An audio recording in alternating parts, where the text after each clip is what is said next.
Anything family history, she is. Well, big I was into just it. telling her about this plot right in here, and I was telling her, I said, I'm going to give you a little history. And then I was telling her about the Latvians and this being set aside for. I thought it was a placard. Yonder it is. There's a placard over there. Yeah. But anyway, they lived down there, and I was telling you about what they made for the church. Oh, I don't know how long ago. It had to be in the early 50s or late 40s. 1949 is when they came. Okay. Well, it had to be after that then. But he built the communion table, and then he built the podium that the preacher stood behind, and we've still got them. Oh, in wow. our church. Yeah. That we still use? They were made out of oak. They're not in our auditorium now, but they are in our church. And they're, of course, a friend of mine, we told him, do not dare get rid of this. You know? They're actually, one of the farmers was impressed with, one of the Latvians was making furniture for their little house. Oh, okay. And he said, oh, could you make something for me? Well, he was a master woodworker in Latvia. So they started the Latvian Furniture Company in Sledge, Mississippi. Oh, really? And they ended up building school desks and sent them all over the country. How about that? Well, you know, it was a church here in Senatobia. When I was little, I would come with my grandparents to church. To church. Well, you know, it's not there anymore. Right. It's been torn down. Well, it burned. It burned. Yeah. But anyway, I knew it was no longer there. But Yeah, So once a month we'd come down and have go to church. And how about that? They brought a minister in from Indianapolis. And what was their religion? Were Lutheran. Lutheran. Okay. Well, now at Como, we've got a Lutheran church. Now I don't know if that was started by the Latvians, but it could have been because it's an old church. It is. They would bring the minister down once a month to do services in Latvia.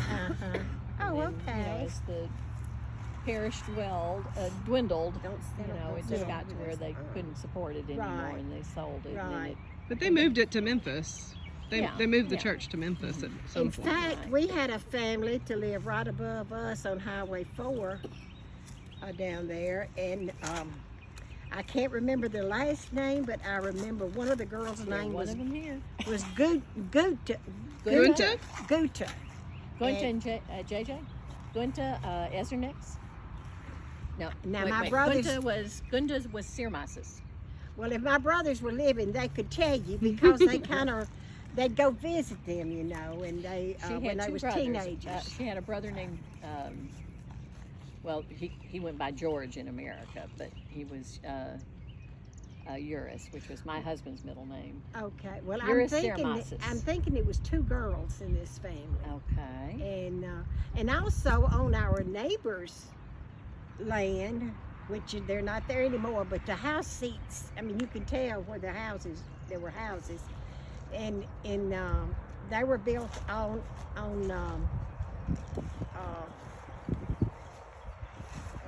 I'm trying to think of anyway, that was a big farmland, and they still have the land, but of course Is that where all the the houses. buttercups and stuff bloomed? Huh? Like where the buttercups and stuff Yeah, bloomed? buttercups You can tell where and the stuff houses like were. that are still there. And somebody came down one day, and he took them all through there and let them see where they live. Sure did. And and the lady that was and I don't, Gail Phillips, did you ever heard that she's kind of well, anyway, she had some people to come from Memphis down and talk to her, and she brought them out here to the cemetery, and she carried them to different places and take care. Now, if it's any other places other than West Tate County, I don't know about it. Yeah. But I do know that we had plenty of them down at West Tate County, little town. No, I always wonder, because my husband only spoke 2 words of English when he came. He was 6 years old. Ice cream and okay. And I can't even imagine being a teacher in Senatobia when all these Latvian children are plopped in there, and you certainly don't know Latvian because it's not taught. Right. No. It's not Spanish or French or anything. So I just would love to know how they did it. And Al said they put word things up all over, and that's how he learned. He would learn the see the word, and then they would tell him what it is. Just And- sight. Just sight. Mhm. Well, that's the way we've been here lately with the Mexicans. They're coming in and they speak Spanish, you know, Right. and so I think some of the teachers are probably having to learn Spanish in Right. order to relate to them. Well, they probably have an English as a second language. Yeah, they There was no probably do. push Yeah. two for Latvian on the telephone. You know? Well, why did they come over? That's what I didn't. Why did they bring them over here? Like with my mother and father-in-law, we're in Riga, Latvia, which is the capital of Latvia, and he was very, he was a merchant. He was very active in the anti-communist movement, and as the Russians moved into the area during World War II, well, they didn't much like they were communist, and He was Al's dad anti-Stalinist. was anti-communist. Anti-Stalin. So one day, my mother-in-law got a call from her or didn't even get a call. Her No. best friend came over and said, "You have to leave tonight." And she said, "Why?" She said, she had just was recently married. She said, "I found out my husband's a communist, and you're on the list, and they took the wrong family last night. You have to leave today." Oh my goodness! So she went and put her valuables in the family crypt, wherever that is, and put layers of clothing on the children. And They walked out. they went to where Opop's, my father-in-law, was working, and told him he was working for a company that had 3 stores, but the guy was a communist-leaning guy. So he said, "If you're going to kill my family, okay." So he went and picked up the day's receipts and kept going. Oh, so They he walked out. too. And that gave him money to get out and escape. Well, how did they?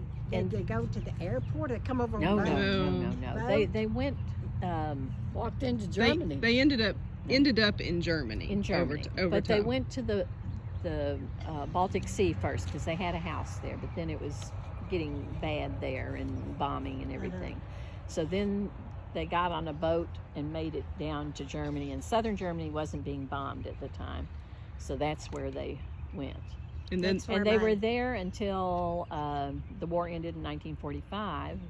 Then anybody that wasn't a national of, of Germany had to go into a displaced persons camp. So they went to Hersberg, which had been a concentration camp, Yeah. and they lived in communal quarters for 4 years, waiting their turn to be able to come to America. Well, my daddy fought in World War II, and that's the area that he fought in. Is it? He was in Germany and all the surrounding areas, and he fought in the Battle of the Bulge. My dad was our dad, both ours, was a spotter pilot and fought in, he would fly low over the trees, draw the fire, Yeah. and then report on the Right. location of the Oh, Germans How there. about that? Yeah. My daddy said he went 30 days in the Battle of the Bulge without taking his shoes off, and he said when he did, his socks were just rotted on his Oh, I'm feet. bet. sure. Yeah. I'm sure. And it was a year that it was so cold, and they got that big snow, and he was in there, he just. And that's one good thing. He would tell us stories about stuff like Our that. dad never spoke of it. Well, that's the way a lot of people Never were. spoke of it. But my daddy, we brought up him telling us those stories.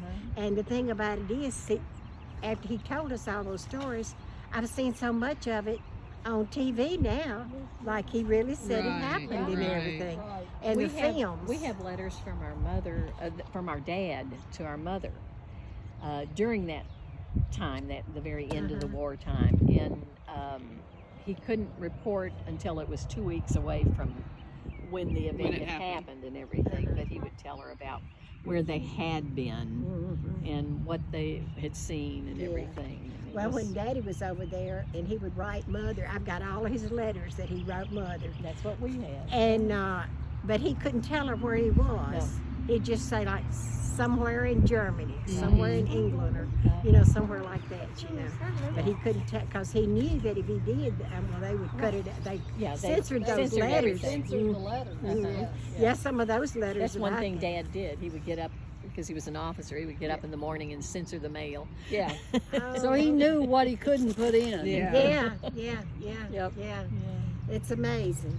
It's just me, but I never did. So how was it as a member of the community here to have all of these foreigners popping in all of a sudden?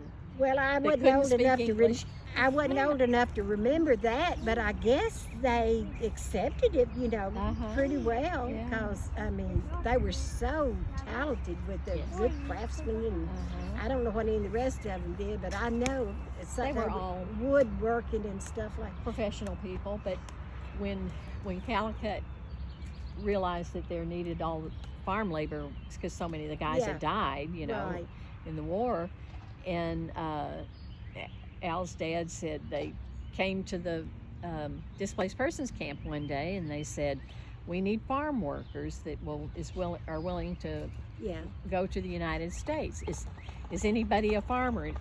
Everybody. Everybody was a raised their farmer. hand. Everybody was a Well, farmer you're that right, day. because all these houses were big farms. Yeah. Of course, the one I was telling you about, our neighbor, they still have 600 acres in cultivation, and Taylor, is the Taylor farm one that you remember? Because I remember the Taylor farm.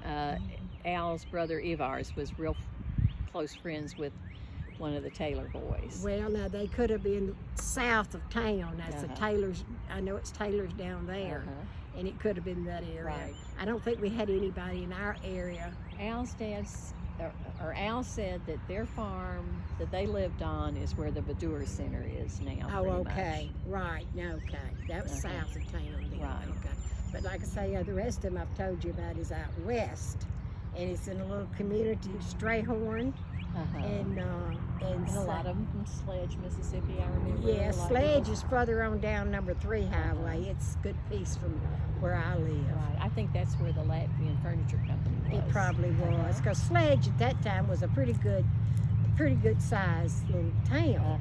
Of course, it's not now. It's they don't have to have manual labor and everything. Right. They don't. The little Delta towns are just about gone. But anyway,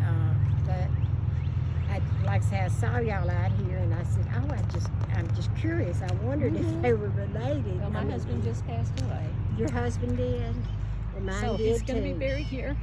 Oh, my husband passed away in June. And that's what we were doing. We were putting balloons on his. Mine was 2 Right. days ago. So. It was 2 days ago. I'm so sorry. Now, do y'all live in Memphis? You do. Oh, well, it's So- hard.